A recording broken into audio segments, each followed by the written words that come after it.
This is CBC Here and Now.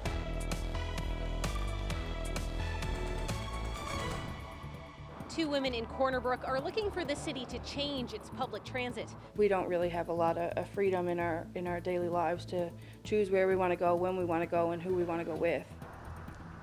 We'll hear what they want coming up on Here and Now.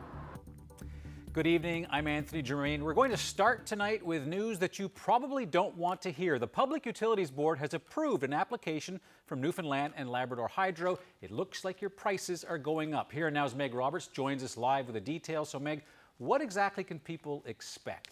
For customers who live on the island, Newfoundland and Labrador Hydro estimates a 6.4% increase starting this fall. So on a $100 bill, you're going to be paying about $6 more.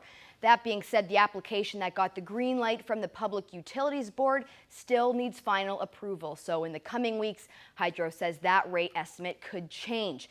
Now, this application was approved a week ago. No notice was sent out to the media. Hydro says that's because none of this is final yet.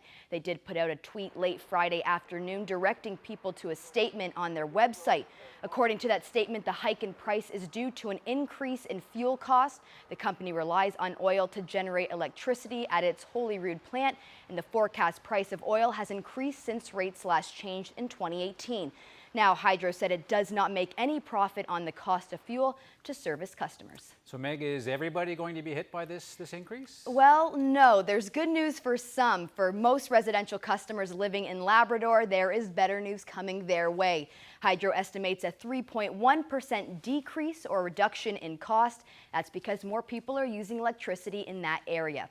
The new Hydro rates are expected to be put in place by October 1st. Anthony. Thanks, Meg. That's Here and Now's Meg Roberts live here in the studio. In other news, PAL Airlines is pulling out of Stephenville. So that means the Stephenville airport will lose its last remaining year-round commercial air service in January. Airline officials were in the town this morning to tell representatives from the Airport Authority, the Chamber of Commerce, as well as the mayor that the service to Stephenville is no longer viable. A PAL official tells CBC News that business had declined dramatically over the past decade.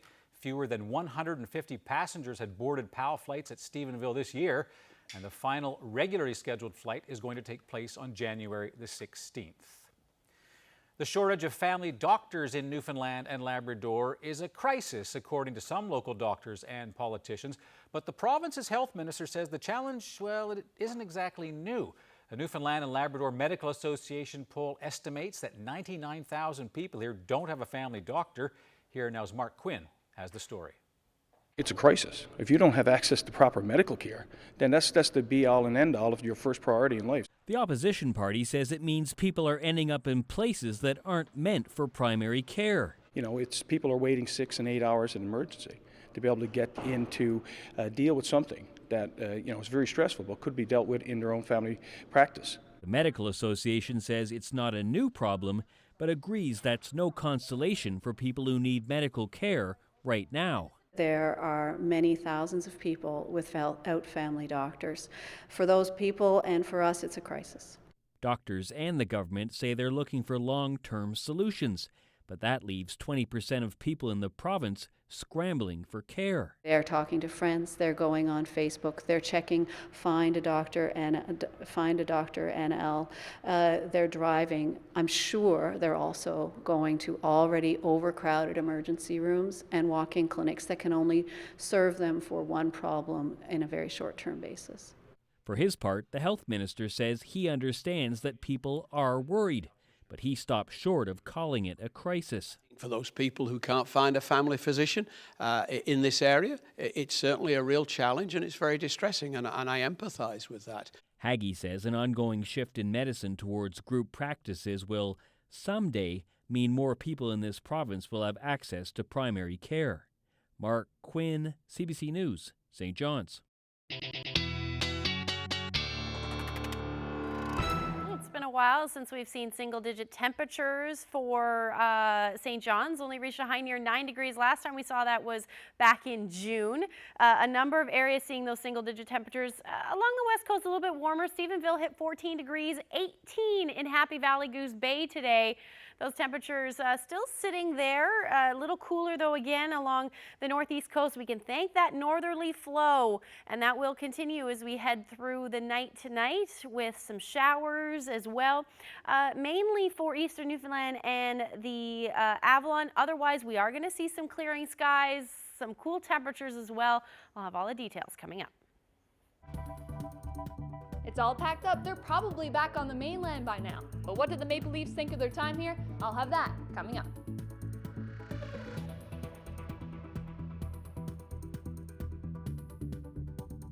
Protecting the planet. That's what Science Literacy Week is all about. I'm live at the Geo Center where researchers will gather tonight to talk about climate change, plastic pollution, and the role you can play to protect the Earth. That's coming up. Well, let's head to the island's west coast now. 2 women in Corner Brook are pushing for the city's public transit to become wheelchair accessible. Here now's Lindsay Bird has the details.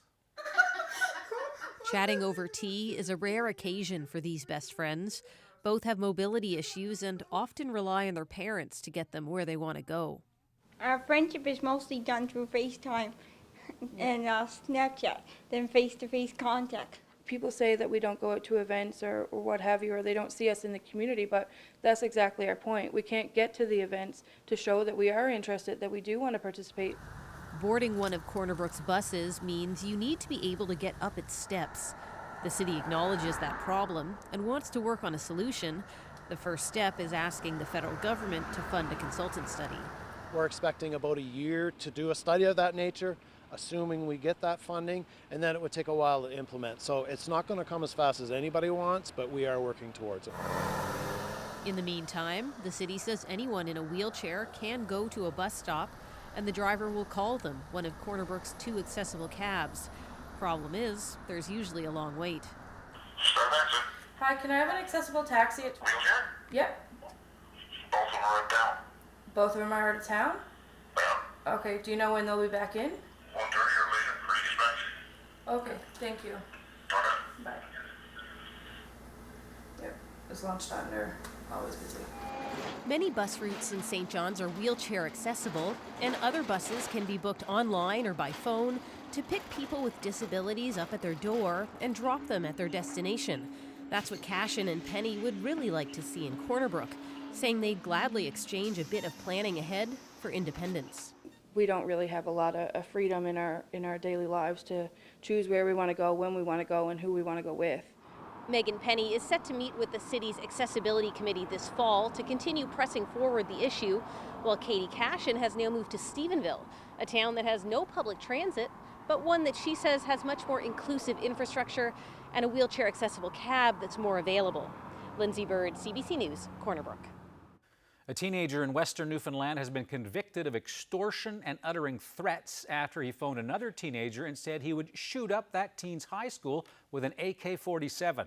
The male youth who made the call can't be named because of his age. Now, the case went to trial after he pleaded not guilty. The court heard that he made a phone call to another teenager in the presence of other young people in February and demanded that that other teenager pay up for a damaged vape, or he would bring the gun to school and shoot people. In a written decision last week, Judge Wayne Gorman found the teen guilty of the 2 charges, and he'll be sentenced at a later date.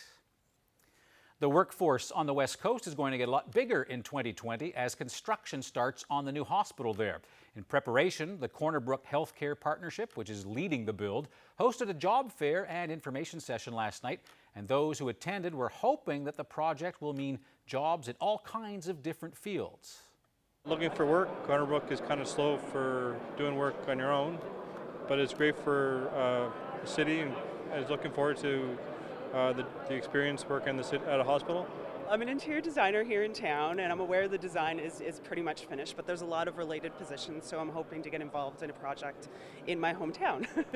Hundreds drop by to hand in their resumes and chat with the potential employers. Now, work on the future site of the hospital, that's been ongoing, but the construction, that's not going to start until the spring. The fair was centered on the construction phase of the work. It was organized following complaints last year, as you recall, when out-of-province workers were hired for the adjacent long-term care center. Contractors at the event say hiring local is important.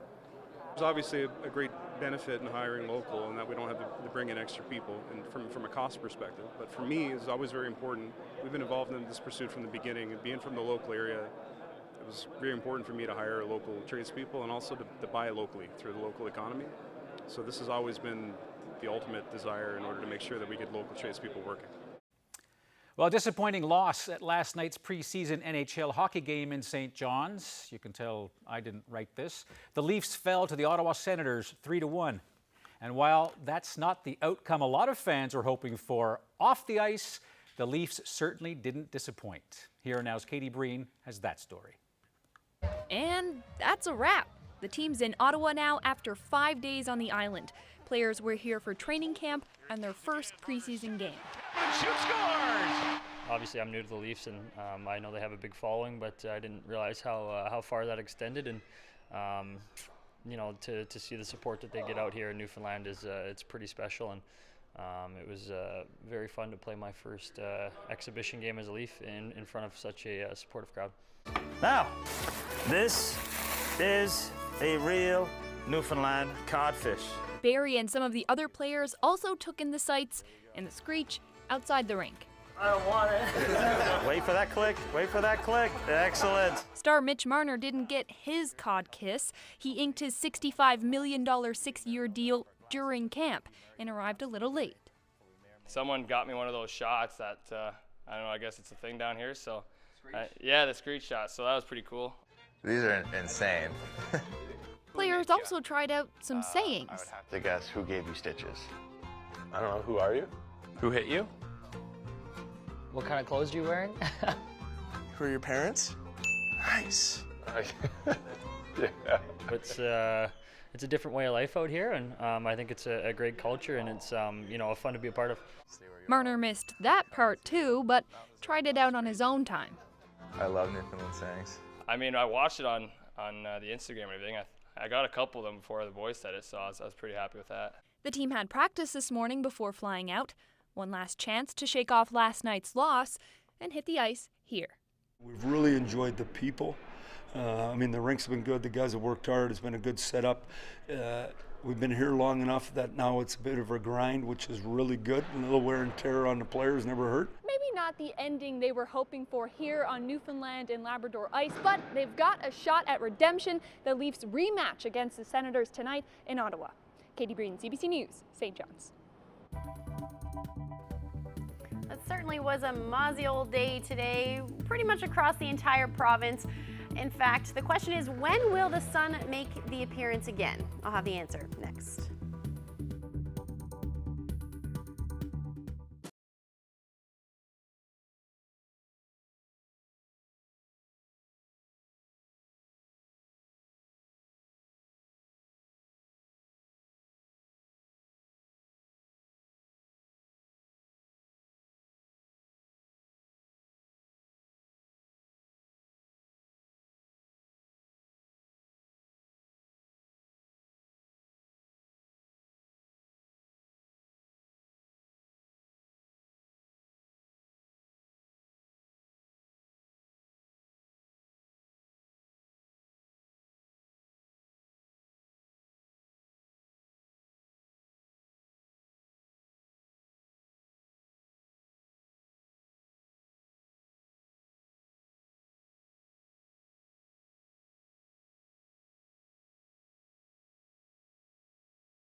Welcome back. Well, you used the word mozzie before the break, and today certainly was that foggy, drizzly, kind of wet wherever you went. Cold. What can you do? Rainy. Yeah. Or I guess you already said that, but windy. Yep. Yeah, it wasn't very nice outside. Yeah, that's the way it is, right? Well, no, it's okay. Sometimes that's the way the weather goes. Yep. If we take a look at the temperatures, only reached a high near 9 degrees in St. John's today, 8 in Badger, so a number of places only reaching those single digits. But look at those temperatures up through Labrador, Happy Valley, Goose Bay, a hot spot at 18 degrees and 14 for Lab City. Those temperatures still in the single digits, and they're going to continue to drop as we head through the night tonight. Happy Valley, Goose Bay still sitting at 18 degrees. Now those winds out of the north, as we've been talking about the last couple of days, pretty strong too. These are the sustained winds, about 40 kilometers per hour for Twillingate. 54 for Bonavista. Factor in those wind chills, wind gusts. It's gusting upwards of about 40 to 50 kilometers per hour in St. John. So these winds, the good news is that they will ease as we head through the night tonight, and the skies are starting to clear for the northern peninsula, parts of the west coast as well. And we will start to see these showers and drizzle end through the overnight, and that is going to clear out. Skies should clear out. Still some cloud cover though along the coastal areas of Labrador, and likely for parts of the northern peninsula as well. But with these clear skies, those winds easing, temperatures are going to drop. So Environment Canada does have a frost advisory in place for everywhere essentially across the island except for the northern peninsula, where especially in lower lying areas, because those temperatures are really going to drop down. It does look like Grand Falls Windsor should go down to about -1 overnight tonight. 6 degrees still in Port aux Basques, but again, those lower lying areas will likely see those temperatures a little bit lower. 5 degrees for St. Anthony and 1 for Marystown tonight. Now temperatures are going to be much warmer than they were yesterday for Labrador. 3 degrees will be the overnight low for Lab City, 9 in Happy Valley, Goose Bay, and then Cartwright. Nain still sitting around 11 degrees as your overnight low tonight. So that's even above seasonal for the daytime highs for this time of year. Tomorrow, not a whole lot happening either. Ridge of high pressure in place, and that means we should see plenty of sunshine across the island. Same thing for Labrador. Now there are some showers that will skirt a little bit further north and head towards northern Labrador into the afternoon tomorrow. And then overnight as well for parts of central and the coast. But again, most of the day should be absolutely beautiful. You can see winds will shift again to westerlies, so that's what's going to bring in some of those warmer temperatures, and again, that plenty of sunshine. So anywhere from 14 to 16 degrees for Clarenville, Bonavista 14. You can see those winds not quite as strong as they have been. Generally westerlies, about 10 to maybe 20 kilometers per hour. Flirting with the 20-degree mark for Grand Falls, Windsor, sitting around 19, and then towards the west coast, again, similar temperatures. South coast will likely see those cooler temperatures, though, into the mid-teens. 17 for St. Anthony. Mary's Harbor should reach 20 degrees. Same with Cartwright, around 19. The hot spot, again, will be Happy Valley, Goose Bay at 21 degrees. Now, these temperatures are going to continue to climb over the next couple of days as we sit under this ridge of high pressure. I'll have all those details coming up in a little bit. Anthony? Thanks, Ashley. Well, most people who go to the Geo Centre in St. John's are there to find out what's beneath the ground. Well, tonight, there's a public event at the centre that's all about what's under the ocean. It's being presented as part of Science Literacy Week. Here now's Carolyn Stokes is there, and she joins us now live. So, Carolyn, tell us a bit about this event. Well, and it's an event called Oceans Under Our Influence, and it's here at the Johnson Geo Centre, out in the other room, actually, where there's a nice stage set up and some chairs, but we decided to be in this lovely exhibit for this. So it's for anyone who wants to come out and learn more about climate change, particularly from a localized angle. There will be a panel of researchers, local researchers, who will be leading the discussion. And joining me now is the organizer and moderator, Hannah Hogue. So can you tell me more about what this panel discussion will be about? Yeah, this panel is all about the ways that we are influencing the ocean and how it's changing. And we're going to be taking a look at a wide range of different subject areas, from climate change to pollution, and even just sort of go deep and explore and find out a little bit of some of the really neat things about the ocean as well. So some huge issues to cover here tonight, but I'm curious, you know, you're the moderator. Why are you personally interested in this issue and the issue of climate change? I've been a science journalist for a long time before I was this environment editor at The Conversation, and Over the years, I've really seen a lot of change in some of the places I've reported on, and it's struck me as something that's very important, something that we need to focus on and target and try and make some real difference in the years to come, because we don't have a lot of time if we're going to try and halve carbon and greenhouse gas emissions and make sure that those global temperatures stay below 2 degrees Celsius. Right. So this is an open invitation for anyone. So why should someone who's kind of sitting at home right now on their couch, why should they come on out and come down and listen to this discussion? We've got a group of really smart researchers, very passionate about the work they do, and really involved in their communities where they do this work as well. And I think they'll be able to tell us some really interesting things about the ocean, and look forward to talking to them. And I do have one of those panelists with me now, Max Libron. Thank you so much for joining us. My pleasure. So you specialize in plastics and microplastics and the ocean. First of all, can you tell us how bad is it out there right now in the waters around our province? So our province is doing better than a lot of other places in the world, but it is increasing. Part of that is because plastics are coming down from the north, but also we're a producer of plastics, especially in terms of fishing gear and sewage plastics. Mm-hmm. So, you know, there's a lot of talk about plastic straws and cutlery and water bottles, and you look around even this room here and there's so much plastic everywhere. It's such a huge issue. How can any one individual feel like they can make a difference? Well, one individual usually can't. You have to find ways to scale up. So because our main problems in this province are fishing gear and sewage plastics, dealing with fishing gear and the fishing community, which is quite agile, as well as municipal infrastructure, are both very important ways to start working as community members. Is there a particular thing, a particular message that you want to get out to the people who are going to be here at this conversation tonight? Yeah, the link between different forms of environmental harm. So plastic pollution and climate change have the same root in the feedstocks of oil and natural gas. So you don't actually have to pick to solve one over the other. You can solve them simultaneously. Okay, great. Thank you so much. So the event starts at 7 o'clock, but coming up in a little bit, we're going to have another panelist that we're going to speak to about this, and he's going to tell us about something called conspicuous conservation. We'll find out what that is coming up. Love the picture of the kayaks in Rama in northern Labrador, you know, an old Inuit settlement and, you know, young Inuit kids. For the love of the North, 2 photographers from this province capture the beauty of Nunavut and the Arctic in their pictures. Part 1 of that story is next.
Welcome back.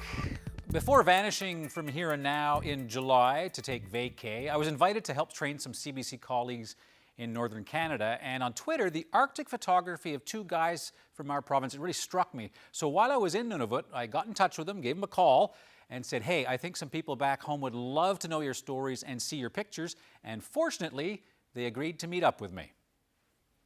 Well, you might think I'm in Newfoundland or maybe Labrador, but no, I'm just on the outskirts of Iqaluit in Nunavut, and I want to introduce you to a couple of Newfoundlanders and a Labradorian, I should say. Let's start with a guy from the big land, Andrew. Nice to meet you. It's great to meet you, Anthony. Okay, yeah. How did you come to be here? I was working as an expedition doctor in Greenland, and I met my partner and fell in love. And she's from here in town, Iqaluit. Her grandmother was born just up the bay, like around 90 kilometers down that way. Okay. So we decided to move to be a bit closer to her family.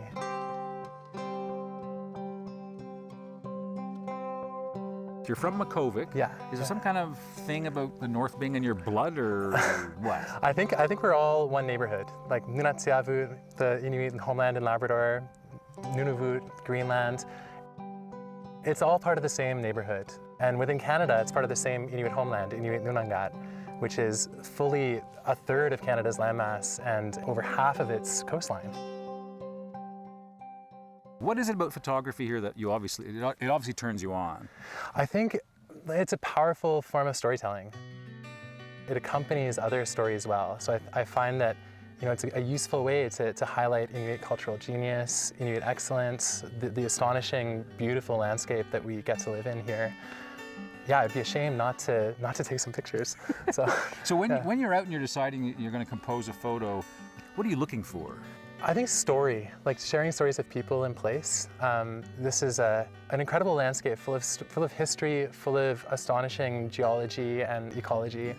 Composition, landscape, kayaks, human beings, depending on the story to highlight, people and place, right? Do you think most people back home, understand the link between Labrador and Nunavut? I think Nunatsiavut do. A lot of Inuit have an understanding of being one people and one homeland. Right. And so lots of friends from back home look to the Inuit metropolis of Iqaluit and think of the jerry cans or there's a vibrant music scene. Yeah. There's a vibrant theater and cultural scene. There's a lot of Nunatsiavut coming to Iqaluit and similarly budding romances between people in Iqaluit and people back home. Right. I have a friend who's dating someone here, so I'm not the only one. A lot of northern love stories in this interview. Yeah, it's how could we not? Talking about love and passion, obviously photography is big for you. Do you have a favorite photo or one that ranks? You're asking me for one. I love the picture of the kayaks in Rama in northern Labrador. Yeah. An old Inuit settlement, and young Inuit kids taking part in Students on Ice, right. Revitalizing this beautiful tradition. And then another shot of Knud Rasmussen's house. And Knud Rasmussen was this amazing Inuk anthropologist from Greenland who traveled the whole breadth of Inuit Nunangat from Greenland all the way to the Western Arctic. And so there's a shot I have of standing in his house, and there's a portrait of him and a couple of young women just hanging out and chatting. And I love primary colors. There's blue, there's red, there's yellow. It's a nice shot. As you know, we have a few viewers in Makkovik. You can say hi if you want. Hi, everyone. Ivy and Selwyn, especially, I know you're watching. So. Listen, it's a pleasure to meet you, and all the best in your pursuits. You're obviously very happy here, and it's nice to meet you. Thank you. It's great to meet you too. Thanks. Okay, so that's the photographer from the big land, Labrador. I also want you to meet somebody who's from the island, from the Northern Peninsula, now in Corner Brook, or grew up in Corner Brook, and now here. So what's your story? How did you get into photography here? Well, I got a lot to say, so I'm going to have to wait till tomorrow, okay, bye? Yeah. All right, they say a picture says 1,000 words. In this case, just a few words. Tune in tomorrow for his story and his love of Nunavut. Some great pictures. If you enjoyed part one, make sure to tune in tomorrow for part two. Now, staying with the north, a woman from Nunavut has set a record running nearly 100 kilometers through a spectacular mountain pass, and it took her nearly 24 hours. And as we hear from CBC's Megan Dewling, she says it reminded her that so many things that seem impossible are actually doable. We are in beautiful Ayutthuk National Park. Celine Jacquard had been thinking of running this pass for a few years. She just wanted to see if she could do it. Jacquard traveled light, drinking water from streams, carrying a puffy jacket, gloves, a cell phone, and 2 pounds of boiled potatoes to eat as she ran. It was smooth sailing at first. So the first 45 kilometers is this open, mushy tundra, fairly flat, goes slightly uphill, and there's parts that are on the river bend, kind of sandy, easier to run, and some part are hummocks, which are a bit harder. The next 20 kilometers were hard. Jacquard was running up and down through rocky moraine. Hour 14 was the toughest. I hadn't slept for a while, so I was a bit tired mentally.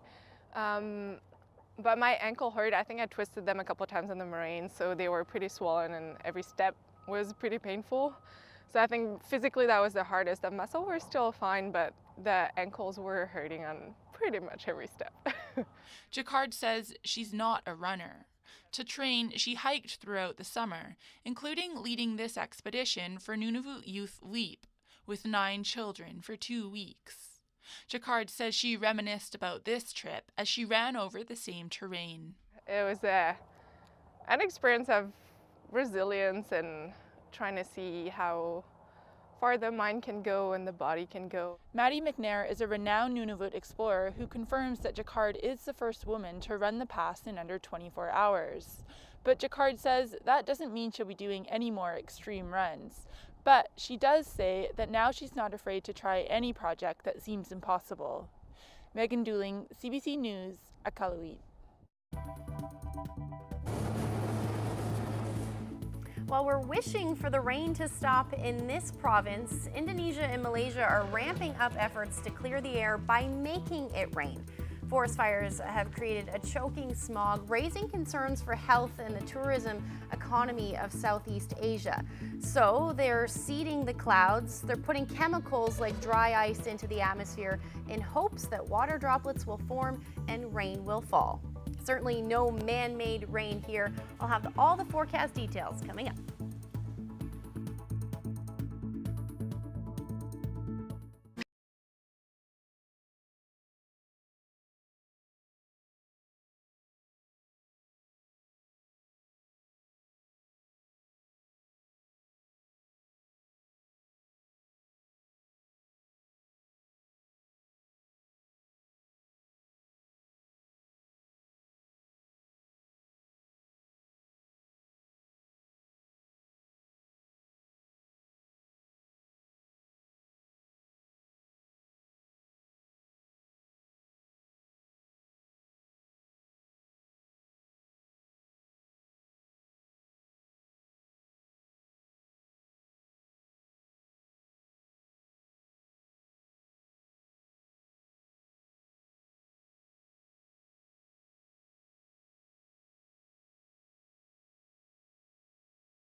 Single digits in St. John's today. September tends to be quite nice here, though. So is there Anything on the upswing? A little bit of a rebound. Absolutely there is. We'll talk about tomorrow's forecast just one more time. Plenty of sunshine. There really isn't a whole lot to talk about. Gorgeous day with temperatures reaching the mid to high double digits, or rather teens, as you can see there. Those winds will ease as well. And then up through Labrador, that's actually where we're going to see most of the heat. Happy Valley, Goose Bay reaching a high near 21 degrees, Lab City 19, and even the temperatures along the coast sitting in the teens. So an absolutely gorgeous day expected, and it's going to stick around. We do have a big ridge of high pressure in place for most of the island. Even into Friday, things should stay nice. Likely going to see a little bit of cloud cover move in overnight towards the morning hours, certainly for the Big Land as we head into Friday morning, and then that chance of showers will move through as well, with again the island staying pretty lovely. Eventually we'll start to see some showers move in late day and then spread in into Friday, or rather Saturday morning as well. So here's a look at what we're expecting on Friday. Temperatures climbing even more than we're going to see tomorrow by a degree or two. Corner Brook should reach a high near 20 degrees. Grand Falls winds are 21. St. John's 18 degrees. And then a little cooler for Port aux Basques, 14 degrees. Those temperatures climbing quite nicely for Happy Valley, Goose Bay as well, 22. But again, that chance of showers will move in. 14 for Nain, and same for Lab City, with Cartwright sitting around 19 degrees. So a lovely stretch of weather with that chance of showers for the Big Land. But as far as temperatures go, quite lovely. So the other thing that we mentioned yesterday was Hurricane Humberto, and that's going to make its way a little bit further north as we head through the next couple of days. Now, as of now, the track is to take a hard right and track south of the island. But with this track, we'll likely see some high seas with this, and that will more than likely just be for the southern half of the island. So there is a tropical statement in effect, but that looks like that's all we're going to see as far as anything to do with the storm. We may see some rain with it as well, but nothing out of the ordinary. So here's a look at the forecast over the next 5 days. Generally in those teens, a little bit of a roller coaster up and down as we head into Monday, but overall those temperatures in the teens with that chance of showers on Saturday. Same thing for central Newfoundland, but a big dip on Saturday at 11 degrees, back up on Sunday and Monday with those temperatures reaching the double digits in the 20-degree range for you. Now for western Newfoundland, you're looking at sunshine right up until Saturday, with that chance of showers, sunshine again on Sunday, but then Monday it looks gray and 17 degrees. And then up through eastern Labrador, 21 degrees and 22 on Friday, as I just mentioned. Dipping a little bit on Saturday, but then back up into those teen temperatures to beginning of the week. Same thing for western Labrador, 19 tomorrow, 11 by Saturday, and then gray and temperatures in the teens for both Sunday and Monday. So let's look at your forecasts. I'll have your weather photo coming up in a little bit.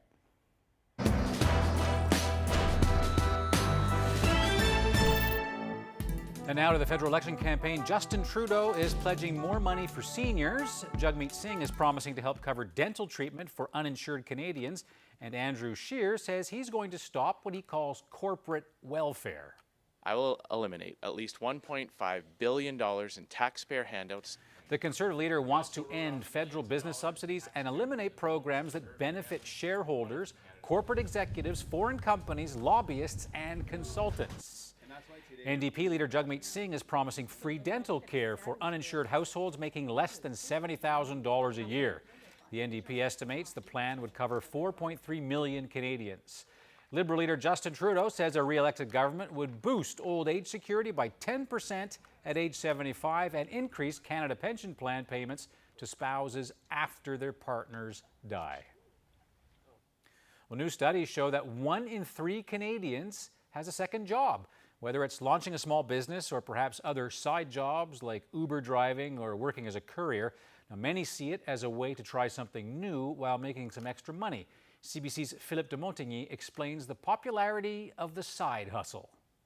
By day, Germain is the head of business development for a Toronto cannabis company. Yeah, we got 15 seconds here. By night, he's a fitness coach, working for his own side business, RX Fit.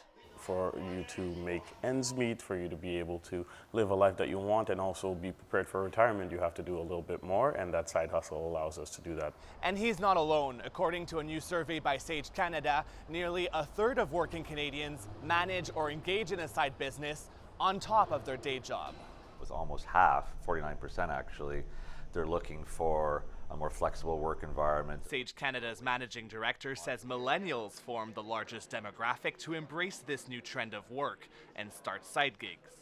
The barriers to entry are lower, so that millennial crowd who is much more driven by getting satisfaction out of what they're doing, they can decide what that means to them. Both my partner Richard and I, we both have side gigs and side hustles, and we're careful with our money, and you have to if you want to have a little bit of freedom and flexibility in life, right? Jason Pelletier works for a Catholic school board and moonlights as a drag queen several nights a week. I was able to clear off some debt, pay off the car quicker than what I was expecting to, and put a down payment on the house. For many, it was as a side job to top up income. The Bank of Canada's senior deputy governor says the gig economy has its own set of challenges, an unstable flow of income and limited bargaining powers for workers like Uber drivers and Foodora couriers. But many of these workers indicate that they'd prefer more stability. But for this young entrepreneur, having a side hustle has allowed him to pursue his passion. The old notion was you get a degree, you get into one career path, and you stay in that career path for 40, 50 years, and then you retire. And that to me just sounds really boring. Philippe de Montigny, CBC News, Toronto.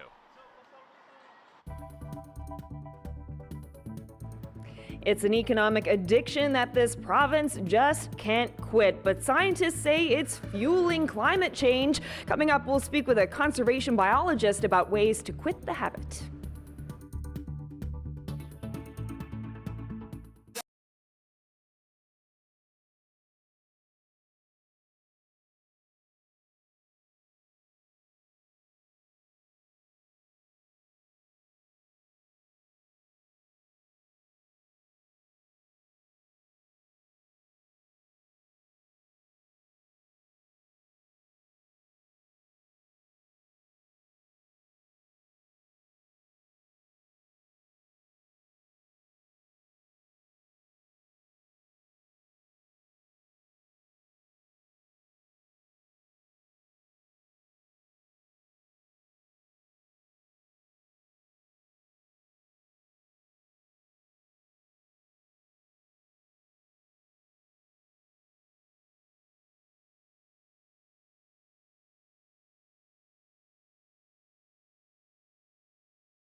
Welcome back. Well, tonight we're taking a close-up look at the human activities that are leaving their mark on the world's oceans.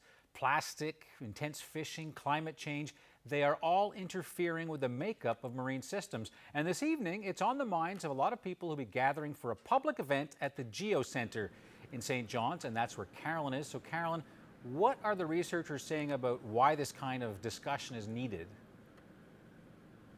Well, they want issues around climate change to be on the forefront of people's minds. And joining me now to talk more about that is conservation biologist Brett Favero. So a lot of people might recognize you because you were in the media recently when you drove an electric car around parts of Atlantic Canada. You drove 3,200 kilometers on like $30. Yes, and I was also one of the co-organizers of Decarbonize NL, which was a conference we had here over the summer.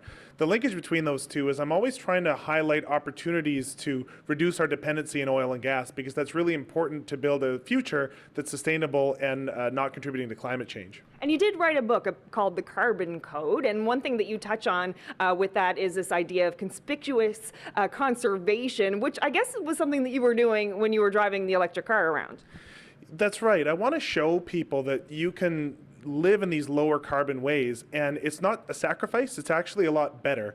And this is something we need to be thinking of as a province, is how do we scale our industries so that we're building the province's economy that will be beneficial for us into the future, and not just based on what was good, 20 years ago. Right, and the province is certainly in a tricky position. They're stuck between paying its bills using oil revenues and trying to create a greener economy. How do you think the province can eventually find the balance in that?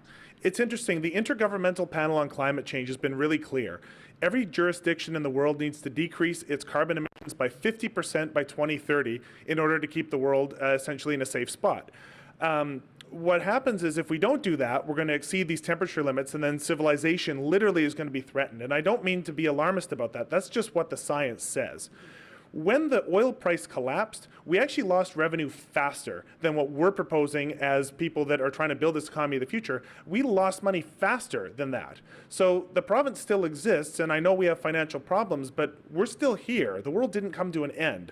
So I guess this should be a bit of an inspirational story to us, in that you can get off this source of revenue, we can shift our economies, and there's lots of ways to do this. And there's ways to make money doing that as well. Save money and make money, yes. Offshore wind, onshore wind development. Some of the skill sets that make this province really good at pulling oil and gas out of the ground are the same skill sets that could make us world leaders on things like clean energy production. And you talk about this, how alarming it is. You look at the media these days, and everyone's talking about the climate crisis. And do you see it like that? Is it something that people need to act on right now? This is the most important issue facing humanity today. If we don't change what we're doing, the persistence of organized civilization is literally threatened. This is what the science says. This is what the world's best scientists say. And so governments, businesses, and everybody needs to be demonstrating how we're going to create this world that is 50% down on emissions by 2030 and 100% down by 2050. Those are the two most important numbers, and they're going to shape my entire professional career. And kids born today, their entire future is going to be determined by whether we get this right or not. Can individuals tackle this problem? Is this an individual issue, or is this like an industry issue? Can someone at home, help tackle this? Yeah, you can write your member of parliament, you can write your MHA, you can vote based on this issue. You can be a conspicuous conservationist, so whether you have the capacity to get an electric car, and not everybody does, whether you're biking or walking to work, the key is to make conservation go viral. So talk about why you're doing it. Talk about how climate change concerns you.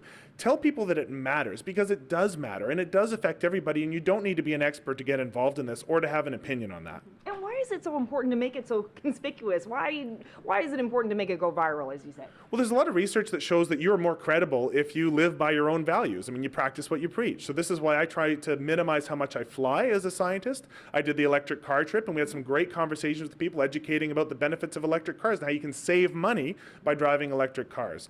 So this is the key here, is we've got to make this go viral, and we've got to get people involved in a constructive way to build these economies of the future so that we can be prosperous going forward. Okay, so much to talk about for sure, and the event starts at 7 o'clock in about 10 minutes, so if anyone's out there wants to come down to the Johnson Geo Center, Brett Favero will be one of the panelists on there tonight. Thank you so much for speaking with me. Thank you. Back to you, Anthony. All right, Carolyn Stokes live at the Geo Center. Thank you very much. Turning to national news tonight, health officials in Ontario today confirmed what they say is Canada's first ever case of a vaping-related severe respiratory illness. The individual is a high school aged youth. They had quite a severe illness course, including ICU life support. The individual recovered and is now at home. The doctor did not name the patient, but he did say other possible causes of lung problems were ruled out, leaving only vaping as a possible culprit. Now, he wouldn't say if the product being vaped was cannabis or tobacco. As serious as the health concerns are, Mackey says one case alone is not, as he put it, the smoking gun that proves vaping causes pulmonary illness. Across the United States, there have been 7 deaths and hundreds of cases of respiratory illness linked to vaping since June. Most of those cases were young people. And it's not just medical professionals who are concerned about the growing popularity of vaping among young people. The same is true for educators. And a school near Toronto is taking drastic measures to curb vaping. CBC's Lorenda Redekop has more. The signs are everywhere, inside and outside schools. Washrooms, outside, in class if they can get away with it. Just when the teacher's not looking, and then just blow it in their shirt. The school's really been cracking down because people try and hide in the bathrooms and do their vape, and the school's not happy about it. See all the kids in the washroom all the time, walking in and out with their little jewels and whatnot. We went inside Sinclair Secondary School to see the no vaping signs in the washrooms. We were surprised that a vice principal had to unlock the door for us. He told us they made the washroom off limits because of all the vaping happening there. He told us this washroom was down a more secluded hallway and that all others are open and accessible to students. He also said that from now on, they'd be leaving that washroom unlocked. The school board was surprised to hear it, but says it's not against policy. They have to give the students alternatives. So if one bathroom's locked, they have to have other multiple bathrooms open in safe places that can be supervised. I don't think they should do that because if I have a class right by the washroom, right, and it's locked, then I have to go all the way to a different floor near the cafeteria. That's the one always locked. Because every time I'm eating, I have to go pee and the washroom's locked. So I can't. I have to go walk all the way down. School boards are also working with public health authorities. Students can be fined $305. In Durham, they laid 2 fines in 2018, 15 so far in 2019. In Toronto, they laid 4 charges last school year, none so far this year. Public health officials want tighter rules around advertising and packaging, but students aren't just buying in the stores. A bigger concern to us is actually the online sales, which has very, very limited control. Students are also aware of the health issues and deaths south of the border connected to vaping, and some told us that's one reason they're not taking up the habit. I play hockey, so I don't want to, I hear it's bad for your lungs, so I don't want to lose my breath and die of it at a young age. Lorenda Redekop, CBC News, Whitby. Well, with health problems linked to vaping on the rise, India is clamping down on the industry too. Production, manufacturing, import, export, transport, or sale, or even distribution and storage and advertisement relating e-cigarettes are all banned. And the ban is being imposed through an executive order of cabinet. It has to be approved by lawmakers in the next session of Parliament later this year. But those who break the new law could face jail time of up to 3 years, a $7,000 fine, or maybe even both. The cabinet says this step is needed to ensure that e-cigarettes don't become an epidemic in the country. It's not clear whether the actual use of e-cigarettes will be banned as well. Well, New York is celebrating the opening of the world's tallest residential building. Central Park Tower has 131 floors, or in other words, $2 billion worth of glass and steel. And here's how the builders describe the structure in their own words.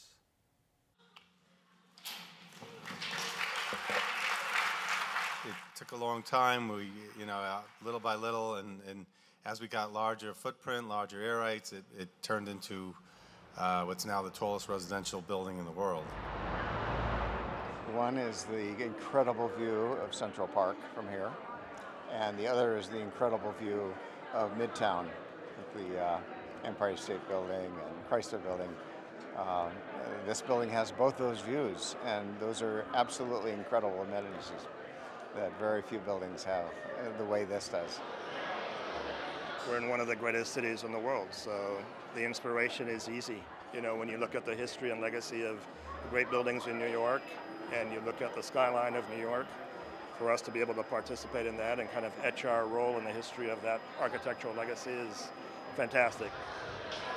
Not every day was as beautiful as today. You can imagine everything that everybody's gone through in order to build this building. It's an amazing achievement. It's an unbelievable achievement.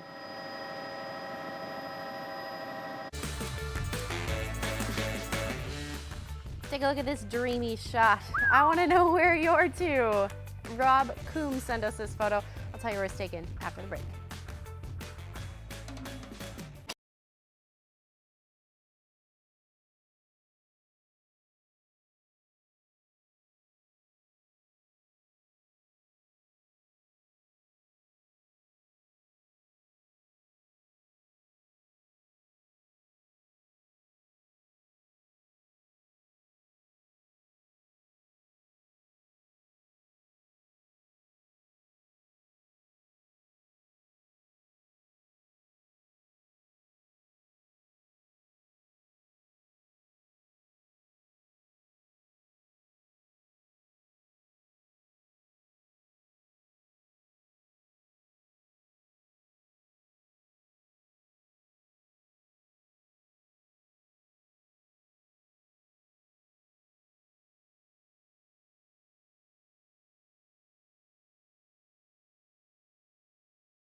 Well, if you've ever wanted to go sailing, That's the sail. that's the spot to be, right into the sunsets. That's right. Yeah, that is actually taken in Conception Bay, sailing right into the setting sun. And like I said, Rob Coombs sent us that photo. Thank you so much for sending that in. And if you have any weather photos you'd like to share with us, send them to nlphotos@cbc.ca. And we're going to sail off from the sunset right now. Hope you have a great night, and we'll be back tomorrow. Good night.